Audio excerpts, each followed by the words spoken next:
ఒక్కసారి కొమ్మూరి గోల్డ్ కి కాల్ చేయండి. తాకట్లో ఉన్న మీ బంగారాన్ని విడిపించి మార్కెట్ ప్రైస్ కి వాళ్ళు కొనుక్కుని మిగతా డబ్బులు మీకు ఇచ్చేస్తారు. హాయ్, వెల్కమ్ టు మనం టీవీ. మన టీవీ మన కోసం. ఏపీలో ఎమ్మెల్సీ అభ్యర్థుల ఎంపిక కసరత్తు ప్రారంభమైంది. గవర్నర్ కోటా కింద ఎంపికైన జకియా ఖానం, పండుల రవీంద్రబాబు ఈ నెల 28న పదవి విరమణ చేయనున్నారు. దీంతో ఎన్నికల సంఘం నోటిఫికేషన్ జారీ చేయనుంది. కూటమి ప్రభుత్వం ఇద్దరి నేతల పేర్లను సిఫార్సు చేయనుంది. అయితే ఈసారి ఆ ఇద్దరు నేతలు టీడీపీకి చెందిన వారు అవుతారని అంతా భావిస్తున్నారు. సో ఆ రెండు పదవులు తీసుకోవాలని చంద్రబాబు ఒక నిర్ణయానికి వచ్చారు. అందుకే ఇప్పుడు సమయం దగ్గర అవుతుండటంతో ఇద్దరు నేతల ఎంపిక అనివార్యంగా మారింది. అయితే టీడీపీలో చాలామంది ఆశావహులు ఉన్నారు. కానీ సామాజిక సమీకరణాలతో పాటు సీనియారిటీని గుర్తించాలని భావిస్తున్నారు.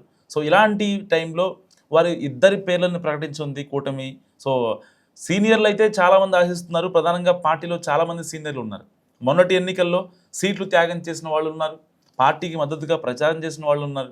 అయితే సామాజిక సమీకరణలో భాగంగా ఈసారి ఎస్సీ సామాజిక వర్గం నుంచి ఒకరిని అండ్ రాయలసీమ బలిజ కాపు సామాజిక వర్గం నుంచి ఒకరిని ఎంపిక చేయనున్నారు.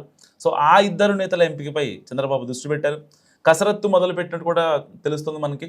సో ప్రముఖంగా ఇద్దరు పేర్లు తెరపైకి వినిపిస్తున్నాయి. తమకు కూడా అవకాశం ఇవ్వాలని చాలామంది జూనియర్ నేతలు సైతం చంద్రబాబుని కోరుతున్న పరిస్థితి.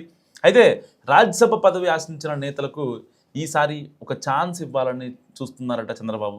మరి ఇలాంటి నేపథ్యంలో వర్ల రామయ్యకు ప్రధానంగా పదవి ఖరారు చేస్తున్నట్లు కూడా కనిపిస్తోంది. రాజ్యసభ పదవి అనేసరికి వర్ల రామయ్య పేరు ప్రముఖంగా వినిపిస్తూ వచ్చింది. ఒకసారి ఓడిపోతానని తెలిసి కూడా పార్టీ ఆదేశాల మేరకు రామయ్య పోటీ చేశారు. మొన్నటి రాజ్యసభ పదవులు ఎంపికలో సైతం వర్ల రామయ్య పేరు వినిపించింది. అందుకే ఒక పదవిని ఆయనకు కేటాయించినట్లు తెలుస్తోంది. ఇక రెండో స్థానం రాయలసీమ నుంచి ఎంపిక చేయనున్నారు. సీనియర్ నేత సుగాసి ప్రసాద్ బాబుకు ఇవ్వనట్టు తెలుస్తోంది. అండ్ 2012లో రాయచోటి కాన్స్టిట్యున్సీ ఇన్ఛార్జిగా బాధ్యతలు చేపట్టిన ఆయన గత 3 ఎన్నికల్లో పార్టీ బలోపేతం కోసం క్షేత్రస్థాయిలో పనిచేశారు. ప్రసాద్ బాబు సేవలను గుర్తించిన పార్టీ హైకమాండ్ ఎమ్మెల్సీ ఇస్తామని గతంలోనే బాహాటంగానే ప్రకటించింది. బలిజ సామాజిక వర్గానికి చెందిన ప్రసాద్ బాబును ఈసారి ఎమ్మెల్సీగా ఎంపిక చేయడం ఖాయమని తెలుస్తుంది. సో చూడాలి మరి ఏం జరుగుతుందో.